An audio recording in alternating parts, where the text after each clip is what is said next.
How's it going, David from Comic Book Investments? This is going to be a quick review of Falcon and the Winter Soldier, Episode 1. I watched it over the weekend and just haven't really had time to kind of do a quick review of it. So I'll just jump into it.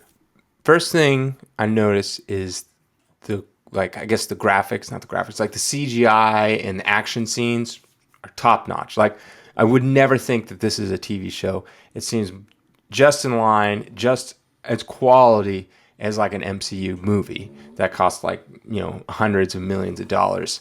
So that's kind of cool. It starts off with a pretty big action scene that's actually in the trailers where Falcon's like flying through these whatever it is, canyons and stuff. So that's kind of cool. It's pretty long actually. It's probably like at least like a good quarter of it. And then after that happens, we meet Bucky again, and it goes through what he's having to go through. By the way, there'll be spoilers in this. And he's, trying to grapple with the fact that he was an assassin his entire, pretty much life, and now he's just a nobody.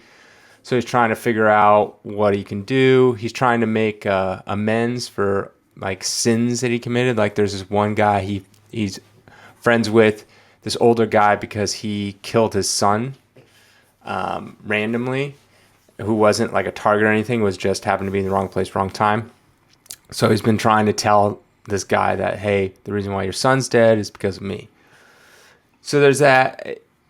Definitely after the action scene, it kind of slowed down a little bit, and which they kind of had to, because I'm pretty sure they spent all their budget on that pretty much opening scene area.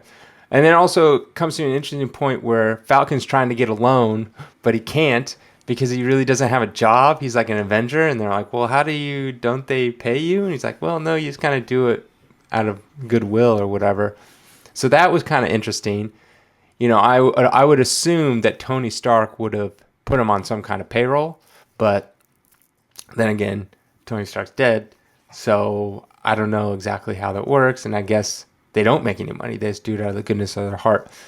So he was offered the mantle of Captain America from the government, but he didn't really want to take it. He thinks that the mantle should be just left with Captain America.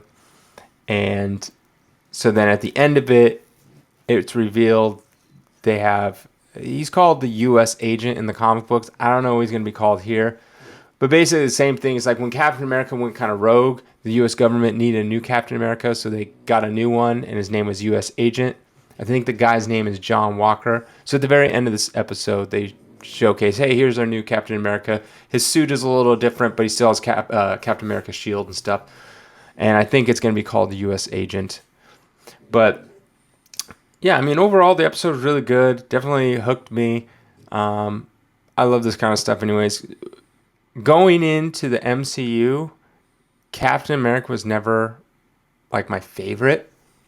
And even the first movie was good, but I felt it was kind of like, meh. I didn't really care for it that much compared to the other ones. I still liked it.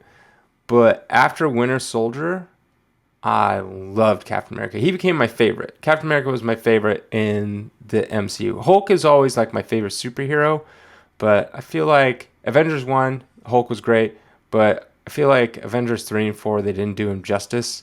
Like, he gets beat up by Thanos. I'm like, okay, that's fine. And number 3, he's going to get his comeback. And then the time when they get their comeback, it's Thor, Captain America, and Iron Man. I'm like, where's Hulk? He didn't get to punch Thanos? I'm like, so I feel like they never did Hulk justice, so I was a little bummed about that.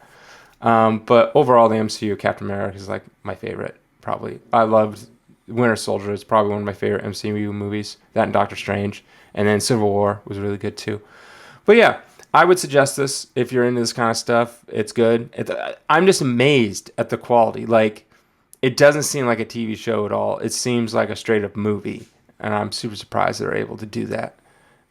So they must have a pretty high budget or something, or they're really good at doing the CGI quickly. But yeah, so that's kind of my review. I'm going to try to do one of these for every episode. And then there's also another show coming out, Invincible. It's a cartoon animated. It's based off of the Robert Kirkman series on Image. So I'm pretty excited to see that. That starts a couple days, actually. All right. Thanks.